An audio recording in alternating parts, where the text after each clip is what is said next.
You are Locked On Bears, your daily Chicago Bears podcast. Part of the Locked On Podcast Network, your team every day.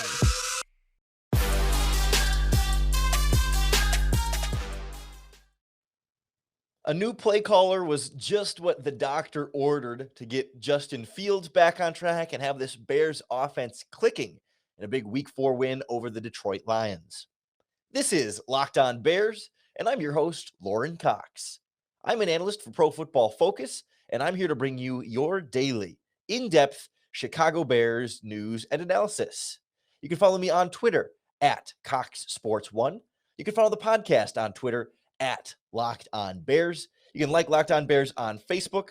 Join the Locked On Bears Facebook group for more Bears talk, and make sure you click that subscribe button on the Locked On Bears YouTube channel to keep up with all of our video podcasts as well.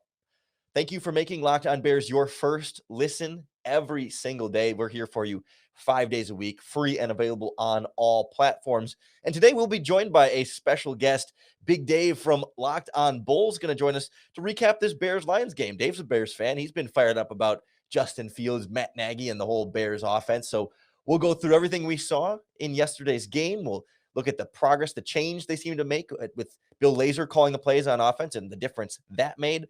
What we think they're going to do with Fields and Andy Dalton moving forward, whether they might go back to the veteran and what that could entail. And of course, we can't ignore what was a strong performance from this Bears defense for at least the first 2.5 quarters, and still overall seem to be showing progress on that side of the ball as well. Really think it's going to be a fun conversation for you today with Dave. He's great. If you've never heard him on the Locked On Bulls podcast, I'm telling you what, he has a good time, and he definitely will keep things light, and we will laugh a ton. So let's get right into it.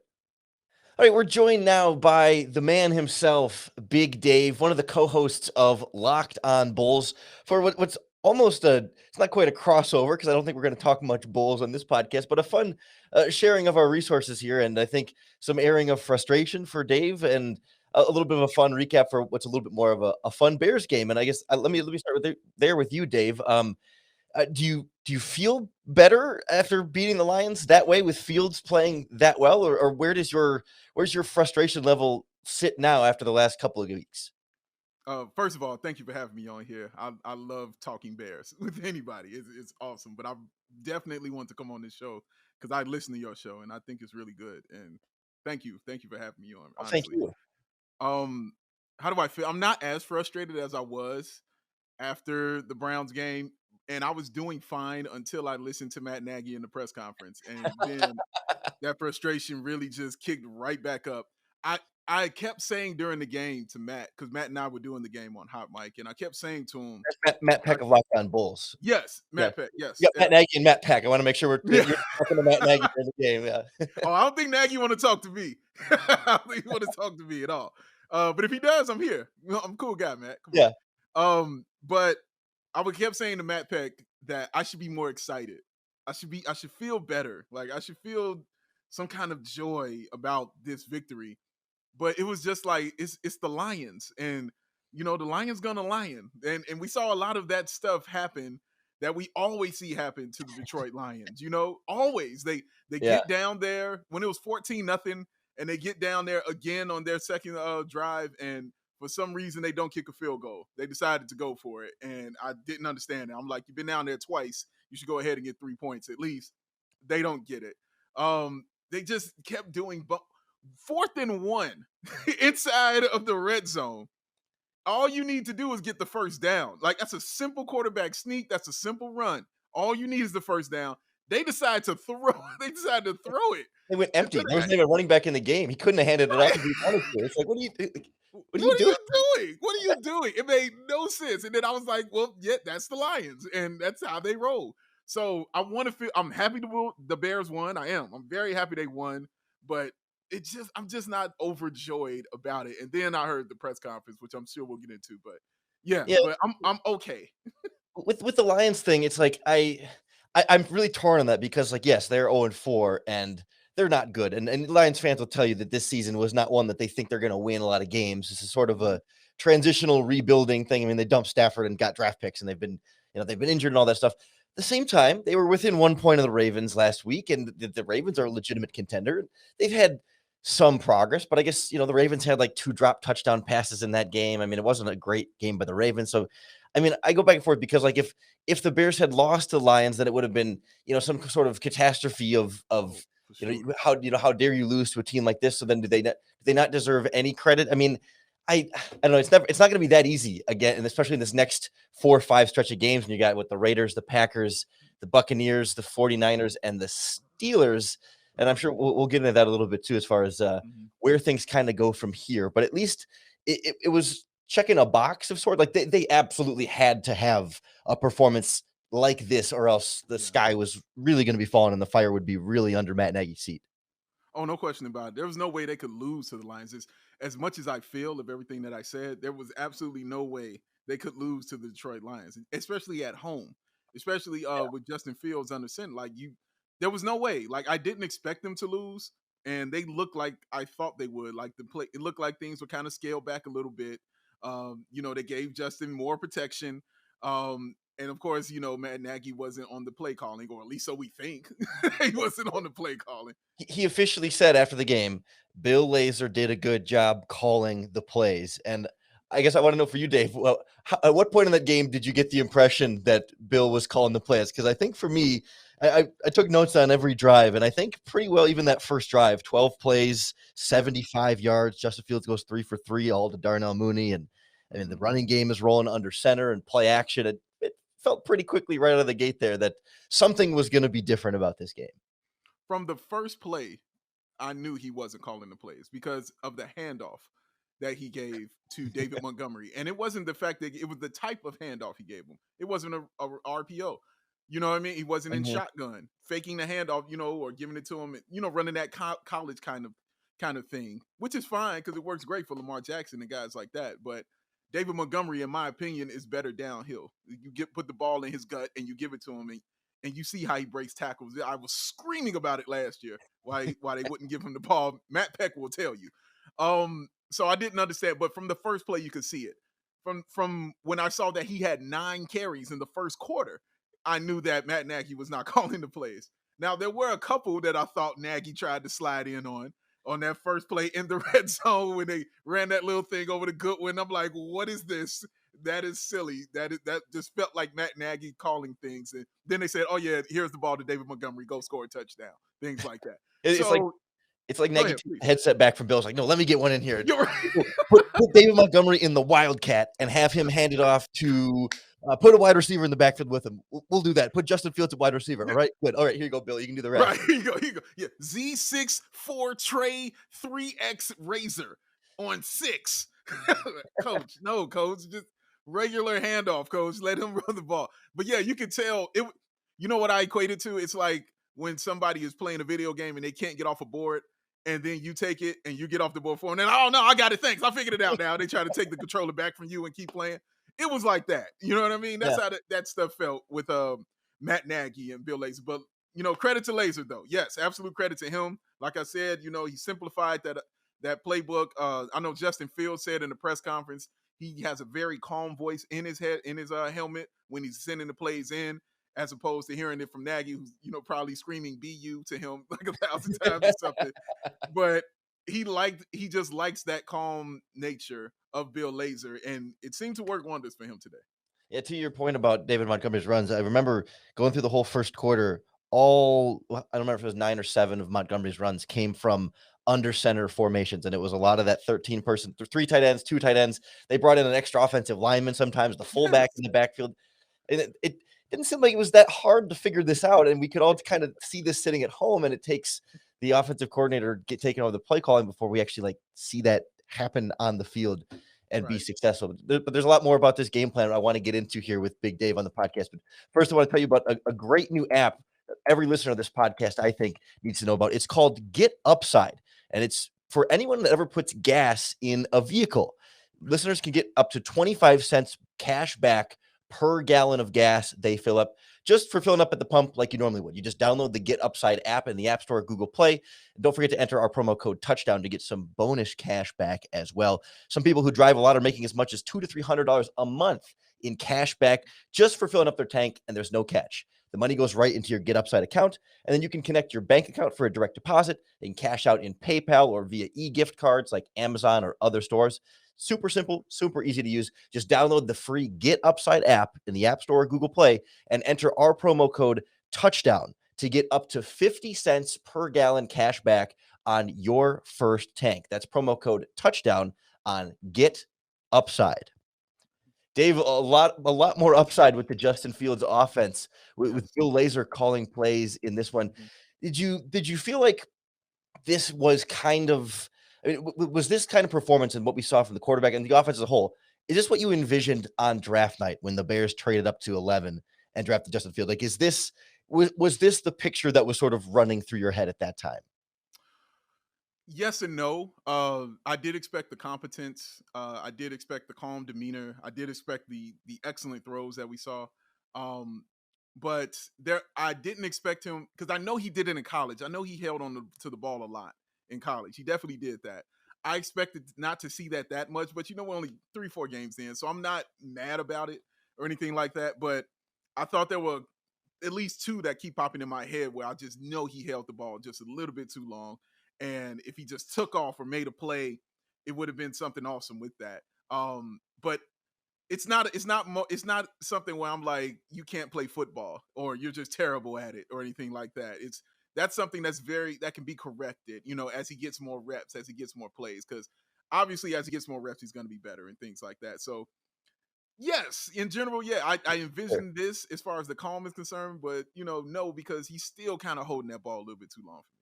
So then are you worried at all about Matt Nagy sticking with the plan? He said all along, and I guess he didn't reiterate this after the game, but he said all along that when healthy, Andy Dalton is our starter and Justin Fields is our backup. After the game, he was asked, and he said, we're going to – he did one of those non-answers of like, we just got done with the game. We're going to watch the tape and work things out as we go along or whatever, which leaves the door open for Dalton, I guess, to stay on the bench. But just because Nagy gave up the play calling doesn't mean he gave up the quarterback decision-making. I guess where's your level of fear at this point? Oh, I have no faith that Justin Fields is going to play again next week. Zero. I have zero faith that he's going to be in the game. Nagy has been adamant about it. I remember they talked to Andy Dalton about it, and they asked him, how does that feel? He's like, oh, it feels great to know the coach, has my back and, wants me to be in there and, going to let me get healthy. And as soon as I get back, it's going to be great. He knows I can help this team. So now you're going to come tell him this week after telling him week after week after week, hey, you know what? No, we're not going with you. Forget the faith that I put in you already to tell you all this. We're not going with you right now.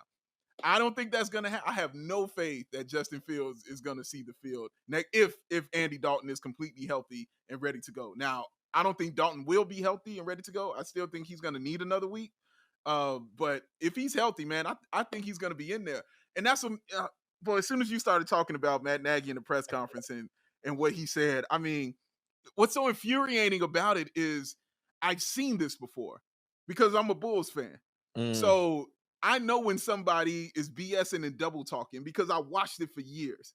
I watched, I don't even like saying his name. I watched the Bald-Headed Menace, and I watched, I watched John Paxson and Gar Forman do it a lot. You know what I mean? Yeah. So I know when somebody is lying to you or BSing you or giving you the runaround.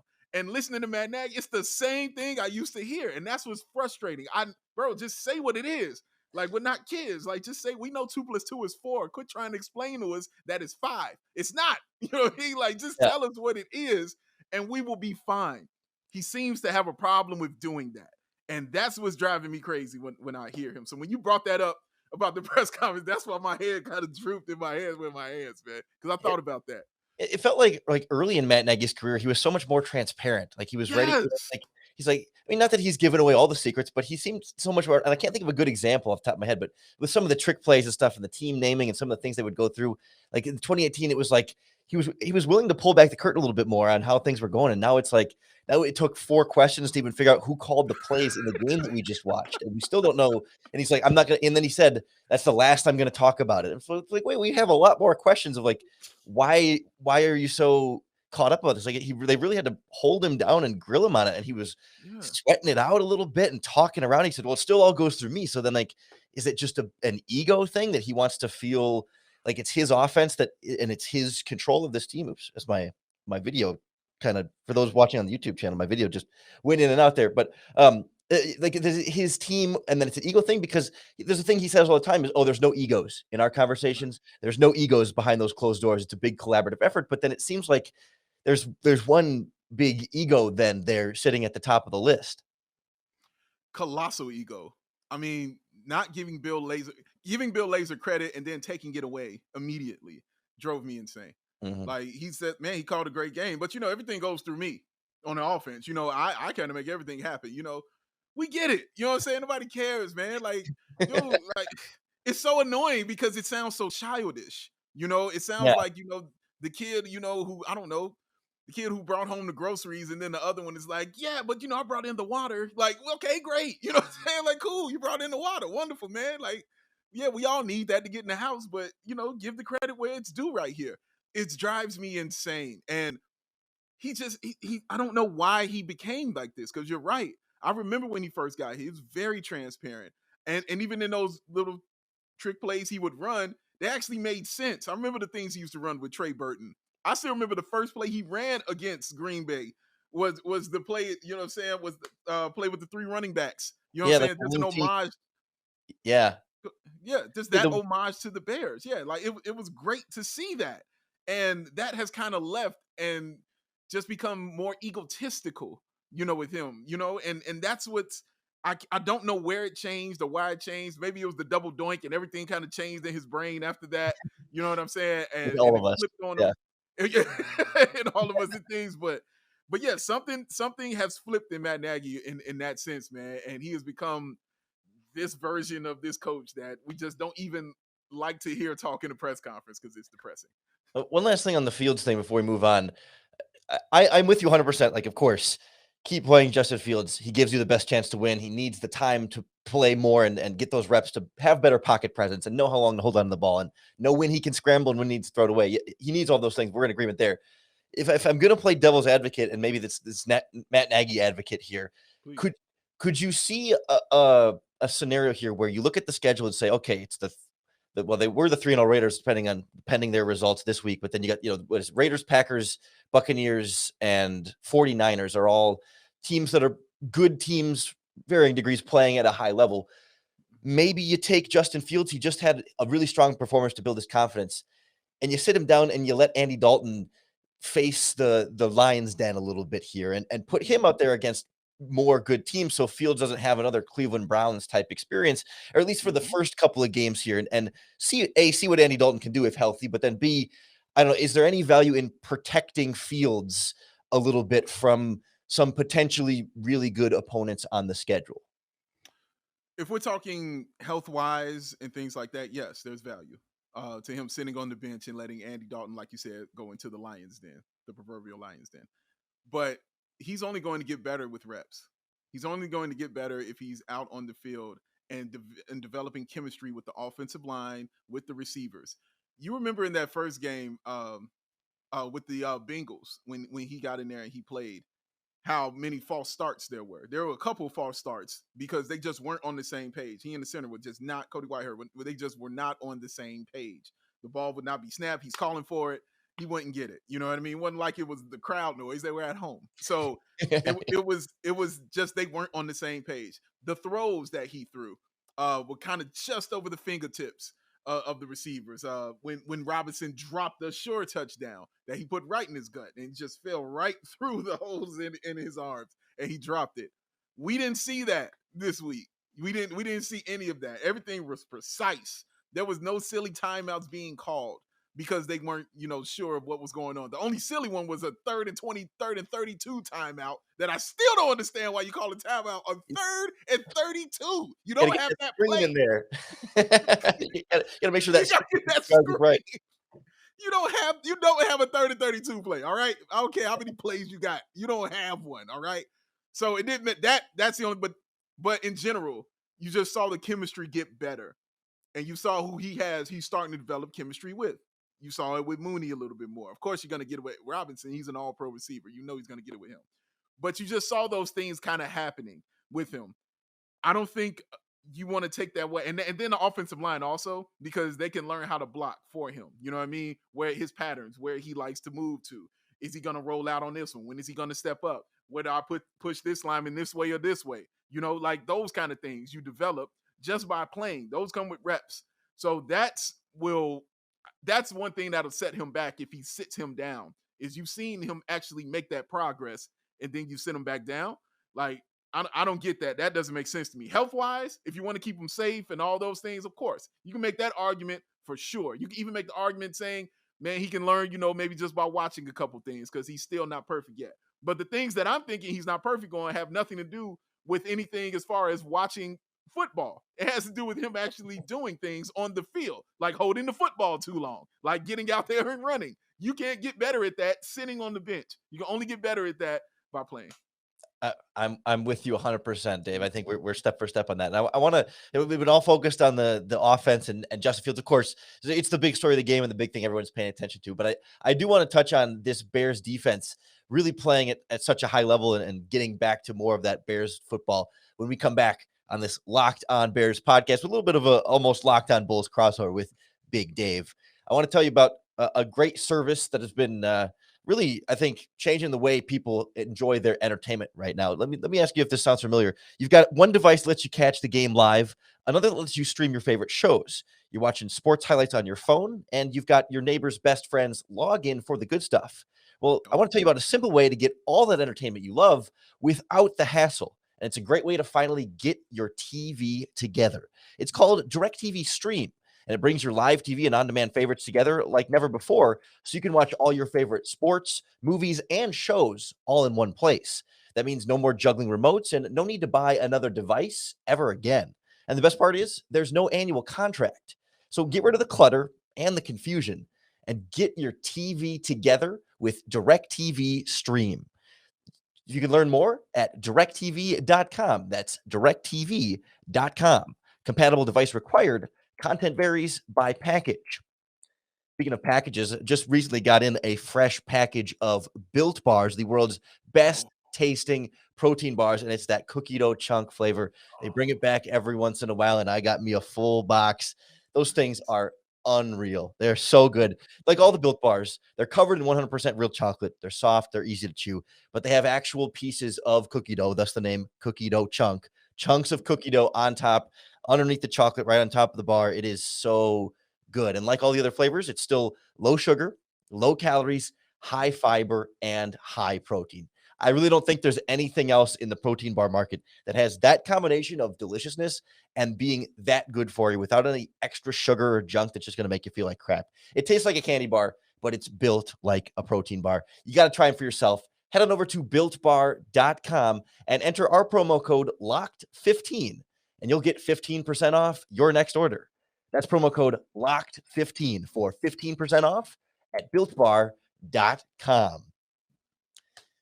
Felt like this Bears defense is taking more steps forward, right? I mean, it seemed like even last week against the Browns for 3 quarters, the pass rush was there. Secondary was holding up all right, even though things eventually started getting a little bit out of hand towards the end when the offense fell apart. But all of a sudden you give them some touchdowns and play with a lead and some confidence there. And it again feels a little bit like 2018, maybe not quite that dominant level, but I guess it kind of comes back to what we talked about at the beginning. How much of this for you felt like great defense and how much of it for you felt like it's the Lions? Oh, that's a good question. I guess it was a combination of both. I didn't think the Lions were, gonna score a bunch of points against the defense. But Jared Goff made some awesome plays in the pocket, avoiding the rush and making some completions. He honestly did a really good job of that. And Williams had a solid game running the ball also. I believe he had about close to 70 yards rushing on about 12, 14 attempts or something like that. So 8 carries for 55, so 7 yards a carry. 55. Okay, yeah, that's that's pretty good. Yeah. So shout out to him for that, for sure. But in general, I just like the fact that our money came to play. And when I say that, I mean guys like Robert Quinn and Khalil Mack came to play today. Robert Quinn has been awesome this season. He was definitely somebody I was yelling at a lot last year because I was like, I'm tired of not saying your name. like I don't say your name at all. And I've said his name a lot this year, and it's been really good to watch that. And Khalil Mack is Khalil Mack. He's gonna show it. He's gonna show out, and he always makes a play that I just say, wow. And the sack he made where he jumped over, jumped up to make the sack. on Jared Goff. I was just like, wow, this dude is an alien. Like, it's crazy how good he is. But also shout out to Gibson as well, because I Yeah. thought he played really, really well from that linebacker position, man. But he was on the line a lot, and he was causing havoc out there. Because you think usually, Lorin, when you lose a guy like Akeem Hicks, when he goes out, you see it immediately. At least that's how we've seen it over the past couple years. You see it immediately that he's not in the game and things are going bad. And you kind of saw it like a little bit because, of the rushing a little bit like that. But in general, they played solid, you know what I'm saying, up front and things like that. I thought they did a really good job, especially that front. They did a really solid job, man, up there. So linebackers are who they are. You know what Roquan is going to do. Thank goodness they did not call him for a penalty on that hit on Jared Goff when he slid. Yeah. I Thank was goodness worried for about that too. Yeah, man, I was very concerned.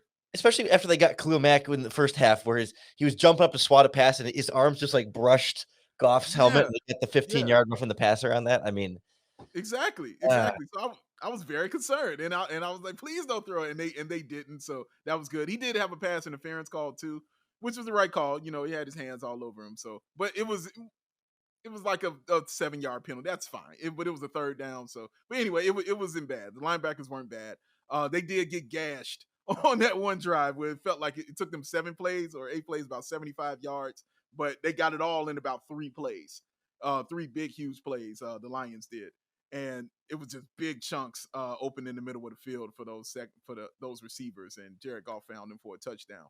But in general, I thought the secondary was okay. They've definitely been the source of all kinds of criticism, and rightfully so, since the season has really kicked off. But I thought guys like Shelley were making tackles. When I look at cornerbacks, unless you're elite, I just want you to make the tackle. mm-hmm. You know what I mean? Like, unless you know who the elite ones are, their playmaking abilities and what they bring. But if you're not that, I'm like, dude, if he's gonna catch it, bring him down. That's all I need you to do. I appreciated Shelley for doing that stuff today. Eddie Jackson was a little better as far as tackling is concerned. He was a little bit better. He had a couple that was shaky, but I think we're gonna have to just live with that with Eddie Jackson. I mean, it's just honestly who he is. We just need him to make the tackle when the guy's in front of him. That's really all we're asking for right now.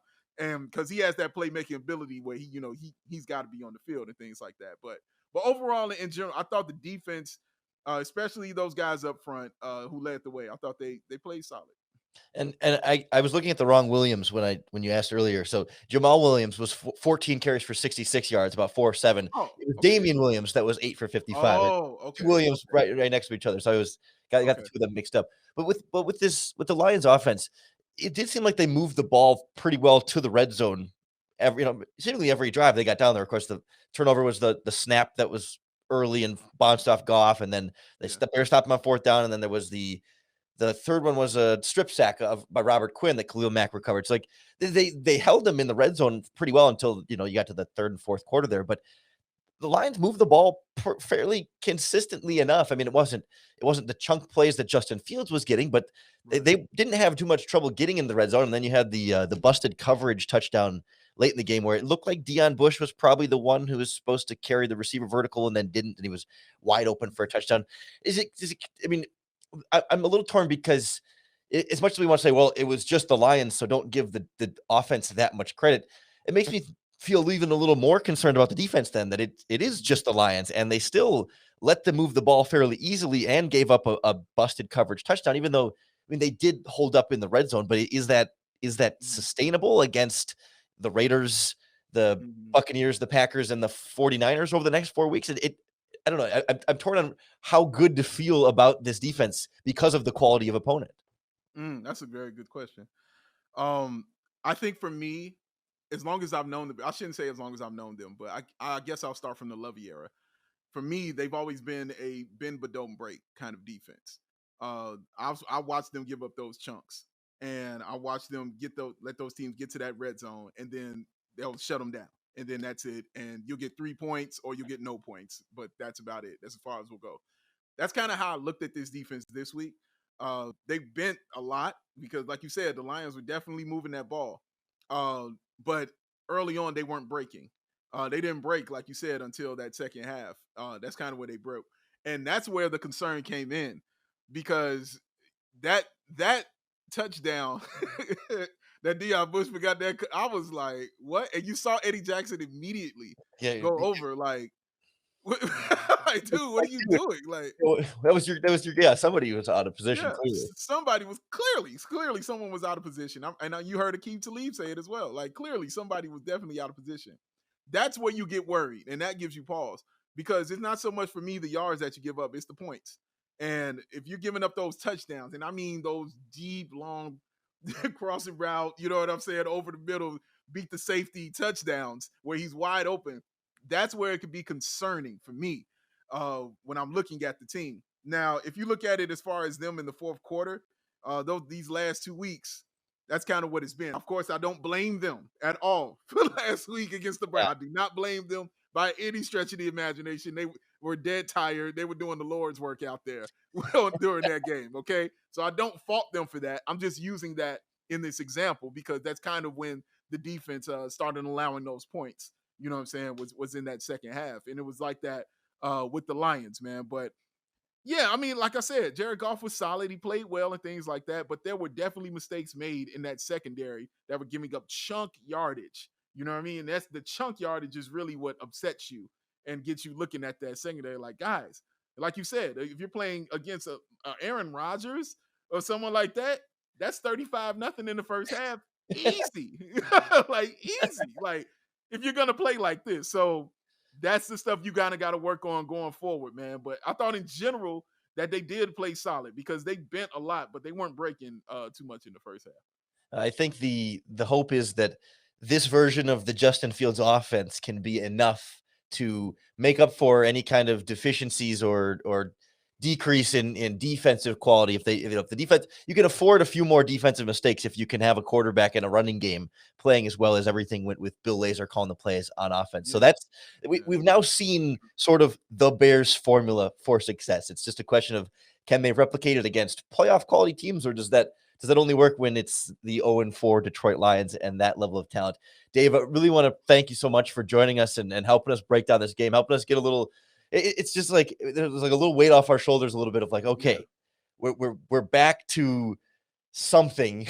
We don't know what it is, but we're back to hope. Hope is back. I don't know. Is what hope feels like again? It's hard to know because we don't fully trust that it's here to stay, but it's something, and I appreciate you helping us work through this.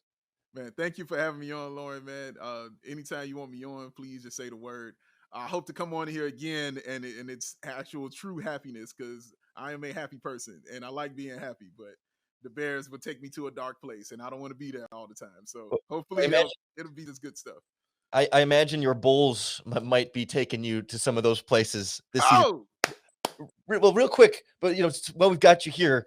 We'll make it a brief little crossover thing here. Sure. Tell listeners a little bit about what you and Matt do on the Locked On Bulls podcast, especially with the season coming up here, what you guys have in store and what they should be listening in for if they want their Bulls coverage from you.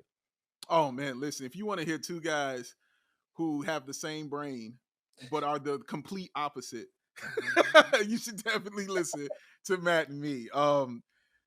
We talk Bulls, and it feels good to talk about them this season because we get to talk about them in a positive way. Now, Matt knows it. Matt's more pessimistic kind of guy, and it's who he is. And I'm a little more positive, and I err on the side of positive. But what's great about what's happening with the Bulls this season is there's logic in what we say about them positively, because logically you could look at it and say, wow, this team looks really solid. This team looks like it's going to be a good basketball team. So you can combine logic and hope together and get Matt Peck and Big Dave. And that's what you're going to get this season is a lot of that. It's going to be a lot of fun, a lot of laughing, a lot of silliness. I'm sure it's going to be some School of Rock references because Matt and I love that movie. And yeah, it's just a good time, man. Honestly, it's a good time and it's a lot of fun. And people now listen for the ad reads, which is kind of crazy. But yeah, it's fun. It's just fun. And it's in depth and it definitely insightful. And I think we give good analysis and we're fair.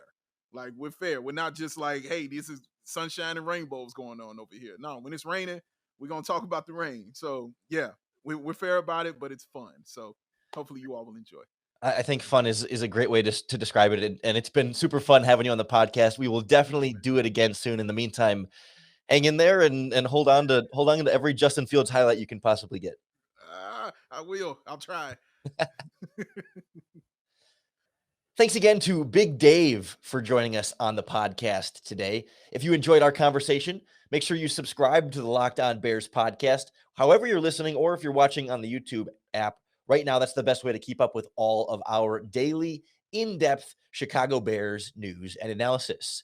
I should have plugged Big Dave's Twitter handle earlier at Ball Sports, BAWL Sports. If you want more Bears and Bulls talk from Big Dave, of course, check out the Locked On Bulls podcast as well. We'll definitely do that again, and we might check in with Herb Lawrence from Locked On White Sox at some point and try and make this a little more regular sharing of the Chicago sports minds here in the Locked On Podcast Network. It's a little more fun when we, bring some other voices in here, some guests, especially guys like them that are just not only excellent analysts and know their sports in and out, but they have a lot of fun with it too, and really can kind of not only lighten things up a little bit, but just makes the whole podcast experience that much more enjoyable. Later on this week, we'll break down the All-22 film from the Bears win over the Lions and look at some of the specific differences in the offense that led to some success. Maybe break down a couple of the defensive lapses that we're still seeing. And then before you know it, we'll get you ready for the Raiders next week with your boy Q from Locked On Raiders on our Crossover Thursday podcast.